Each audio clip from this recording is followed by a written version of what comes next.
반갑습니다. 일곱빛깔 책 이야기입니다. 오늘은 돈, 인맥, 스펙이 없었던 직장인을 부자로 만든 말투의 기적에 대해서 얘기하고 있는 책인데요. 말과 운의 관계를 알면 인생이 바뀐다와 함께 하겠습니다. 우선 부자의 의미부터 다시 생각해 봅시다. 부자인지 아닌지 여부를 가릴 때 사람들은 보통 얼마를 가졌는지를 중요한 기준으로 삼습니다. 보유 자산으로 부자인 사람과 그렇지 않은 사람을 나눌 수 있다는 생각이죠. 하지만 이는 잘못된 생각입니다. 단순하게 말하자면 부자는 돈을 가진 사람이기 때문입니다. 예를 들어 당신이 무일푼이라고 해봅시다. 그렇다면 당신은 돈을 못 가진 사람이겠죠. 그런데 어느 날 10만 원을 저금하면 10만 원이라는 돈을 가진 사람, 즉 부자가 됩니다. 다음 달에도 10만 원을 저금하면 당신은 총 20만 원을 가진 사람이 됩니다. 결국 본인이 부자를 어떻게 정의하고 어떤 마음으로 돈을 모을 것인지가 중요합니다. 비록 적은 금액이라도 매달 저금을 하면 점점 부자가 됩니다. 그런데 아무리 돈을 많이 벌어도 버는 족족 써버린다면 남에게 돈을 다 퍼주느라 정작 열심히 돈을 번 자기 자신에게는 한 푼도 주지 않는 꼴이 됩니다. 당신이 현재 얼마를 버느냐는 중요하지 않습니다. 월급이 100만 원인 사람이 그 10%인 10만 원을 자기 수중에 남겨둔다면 돈은 그 사람을 따르게 되어 있습니다. 한 달 용돈이 3만 원인 아이가 3천 원씩 저금하기 시작했다면 그 아이는 이미 부자입니다. 결국 부자가 될 수 있느냐 없느냐를 판단하는데 현재 소유한 돈의 많고 적음은 중요하지 않습니다. 20만 원밖에 없었던 사람이 30만 원을 가지게 되었다면 그걸로 충분히 부자가 되는 길로 들어섰다고 할 수 있습니다. 수중의 돈을 모두 써버리는 사람과 조금이라도 모으는 사람은 앞으로 매우 다른 인생을 살게 될 것입니다. 상행선을 탄 사람과 하행선을 탄 사람이 서로 가는 길도 다르고 도착하는 장소도 다른 것처럼 말이지요. 이 사실을 모른다면 설령 당신이 10억 원의 유산을 물려받았다 할지라도 물이 고인 저수지를 가진 것과 마찬가지입니다. 고인 물은 점점 말라가다가 눈 깜짝할 사이에 자취를 감추고 맙니다. 적은 금액이라도 돈을 모으려면 일을 해야 하고 일한다는 것은 강의 흐름을 만든다는 뜻입니다. 일을 싫어하는 사람은 얼마 안 되는 돈만 들어와도 금방 일을 그만두고 싶어 합니다. 난 지난달보다 부자가 되었어. 지지난달보다 부자가 되었지. 라고 말하는 사람은 누가 뭐라고 하든 부자입니다. 목표를 향해 나아가고 있고 10만 원이든 20만 원이든 모을 수 있다면 이미 부자가 된 것과 다름없으니까요. 작은 성공을 쌓으면서 점차 성공한 사람이 되는 것이지 한순간에 성공할 수는 없습니다. 돈에 관해서는 더욱 그렇습니다. 현재 돈이 별로 없다고 해서 기죽지 않아도 됩니다. 미국의 석유왕 록펠러든 다른 어떤 억만장자든 당신과 같은 목표를 가지고 같은 길을 걷는 사람일 뿐입니다. 그렇기 때문에 누구에게도 열등감을 느낄 필요는 없습니다. 말을 할 때 가장 중요한 것을 한 가지만 고르라고 하면 상대방이 기분 상하지 않게 말하기입니다. 그렇다면 당신이 어떻게 말할 때 상대방의 기분이 상할까요? 아마 말에 가시 또는 도끼가 있거나 혹은 당신의 말투 때문에 상처를 받을 수도 있을 것입니다.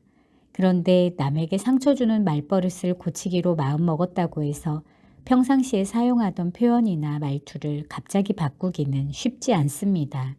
이럴 때는 차라리 역할극을 한다고 생각하면 도움이 됩니다. 이렇게 생각해 보면 어떨까요? 지금까지 당신 인생이 잘 풀리지 않았던 이유는 인생이 잘 안 풀리는 말투로 이야기하는 역할을 해왔기 때문이라고 말입니다. 이미 그런 부정적인 이미지가 다른 사람뿐 아니라 당신 자신 안에도 만들어져 있습니다. 그렇다면 이제부터 자신을 배우라고 생각해 보면 어떨까요? 인생이 잘 풀리는 역할을 한다고 해봅시다.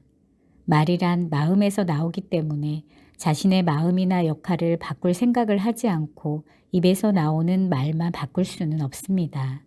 그런데 하는 말이 바뀌면 인생이 180도 달라집니다. 물론 자기도 모르는 사이에 입에서 튀어나오는 말을 모조리 예쁜 말로 바꾸는 일은 참으로 힘듭니다. 자신의 말에 절대로 나쁜 기운을 넣지 않으려고 해도 무의식 중에 화난 마음이 드러나기도 하지요. 습관이란 그런 겁니다. 그렇기 때문에 그 습관을 바꾸는 일은 보람이 있습니다. 그리고 습관을 바꿨을 때 상당히 큰 변화가 일어납니다. 누구라도 자신이 한 말에 대해 왜 그런 식으로 말했을까 하고 후회할 때가 있을 겁니다. 그런데 이런 생각을 한다는 것은 발전했다는 증거입니다. 왜냐하면 이런 생각을 하지 않았다면 자신이 잘못한 것조차 알지 못했을 테니까요. 그럴 때는 오늘은 해서는 안 될 말을 해버렸네 라고 하면서 실컷 후회하고 고민하면 됩니다. 그런 찜찜한 기분이나 괴로움을 느껴야 자신이 쓸데없는 말을 했다는 사실을 깨닫고 조심하게 됩니다. 살다 보면 누군가에게 가슴에 꽂히는 말을 들을 때가 있습니다. 피가 날 정도로 아프더라도 이 아픔을 억지로 막아서는 안 됩니다. 저는 피가 한껏 흐르도록 내버려 둡니다. 반대로 제 말 한마디로 상대가 피를 흘릴 때도 있습니다. 그럴 때는 상처받았을 때의 제 아픔을 떠올리면서 본의 아니게 그런 말이 튀어나왔는데 언짢은 기분이 드는 사람도 있겠구나 하고 생각합니다. 난 이래도 돼라며 반성하지 않고 넘어가서는 안 됩니다. 누군가가 상처를 받았다면 그럴 만한 이유가 있는 것입니다. 상처받은 사람 때문에 신경이 쓰이는 경험을 하고 나면 두 번 다시 상처를 줄 만한 말은 하지 말자고 다짐하게 됩니다.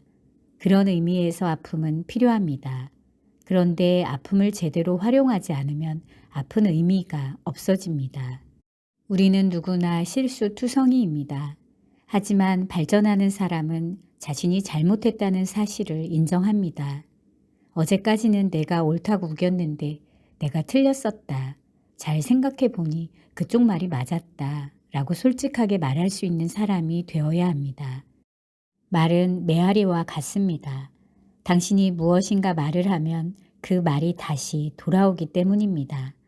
게다가 더 커져서 돌아오기 때문에 어떤 말을 하느냐는 굉장히 중요합니다. 좋은 말을 하면 더 좋은 말이 메아리가 되어 돌아오기 때문에 반드시 부자가 됩니다. 그런데 당신이 아직 부자가 되지 못했다면 뭔가 좋지 못한 말을 하고 있다는 뜻입니다. 그럴 리가 없어. 난 항상 좋은 말만 하는 걸 이라고 생각하는 사람은 목에 녹음기를 매달고 하루 동안 녹음을 해보시기 바랍니다. 나중에 들어보면 분명히 놀랄 겁니다. 어쩌면 자신도 깜짝 놀랄 만큼 부정적인 말을 많이 하고 있을지도 모르지요. 하지만 그 사실을 깨달았다면 이제 괜찮습니다. 누구나 자기도 모르게 약한 소리를 하거나 부정적인 말을 할 때가 있지요. 그럴 때는 그 사실을 깨닫자마자 어미만 바꿔보시기 바랍니다. 마지막 말에 긍정적인 말을 덧붙이는 겁니다. 정말 짜증난다고 생각했지만 괜찮아. 이게 무슨 말도 안 되는 소리야 라고 생각했지만 용서해야지. 지루해 죽겠다고 생각했지만 이제 재밌어졌어. 어떻습니까? 이처럼 쉽게 부정적인 말을 긍정적인 말로 바꿀 수 있습니다. 물론 나쁜 말은 아예 하지 않는 것이 가장 좋습니다. 하지만 당신이 평소에 안 좋은 말을 자주 했다면 그 습관을 한 번에 바꾸기는 쉽지 않을 겁니다. 조금씩이라도 긍정적인 말로 바꾸는 연습을 해보시기 바랍니다. 이제부터는 말하는 것만으로도 행복한 기분이 들게 하는 좋은 말을 많이 하시길 바랍니다. 이 좋은 말은 반드시 운이라는 메아리가 되어 돌아와 당신을 부자로 만들어줄 것입니다. 사실 대화 실력보다 중요하고 다른 어떤 것보다 중요한 것은 겉모습입니다. 멋만 부리지 마라 라는 말은 무시하셔도 됩니다. 멋 정도는 부릴 줄 알아야 합니다. 사람은 겉모습이 100%입니다. 아무리 마음이 아름다워도 마음은 겉으로 보이지 않습니다. 당신이 마음이 아름다운 사람이라면 다른 사람 눈에도 그렇게 보이도록 멋을 부려야 합니다. 대화도 그렇습니다.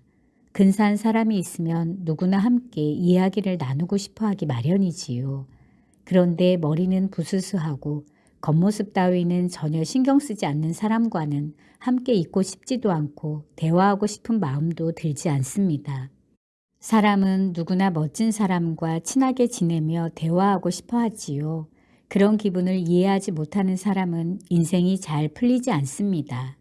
특히 초면인 사람과 대화를 할 때 그 사람이 어떤 사람인지 판단할 기준이라고는 겉모습밖에 없습니다. 당신이 몇 살이든 남성이든 여성이든 뚱뚱하든 말랐든 사장이든 평사원이든 전업주부든 아무 상관이 없습니다. 정말로 행복해지고 싶다면 당신의 겉모습을 바꾸시길 바랍니다. 대화에 자신이 없어서 말을 잘 안 하는 경우에는 아무래도 주로 상대방 이야기를 들어주게 됩니다. 그렇다면 기왕 들을 거 말하는 사람이 기분 좋게 이야기할 수 있도록 도와주면 좋겠지요. 당신이 말을 할 때 무뚝뚝한 얼굴로 팔짱을 끼고 있는 사람과 이야기를 들으면서 고개를 끄덕이는 사람이 있다면 누구와 대화하기가 편할까요? 그렇습니다. 고개를 끄덕이는 일은 뛰어난 화술이 없어도 상대방을 기분 좋게 만들 수 있는 최고의 방법입니다. 게다가 웃는 얼굴로 고개를 끄덕이면 더할 나위 없겠지요. 많은 사람과 식사하는 자리에서도 그렇습니다. 말은 많지 않아도 밝게 웃는 얼굴로 다른 사람 이야기에 고개를 끄덕이는 사람은 함께 있는 것만으로도 즐겁습니다. 게다가 신기하게도 그런 사람은 아무 말을 하지 않아도 충분히 존재감이 있습니다.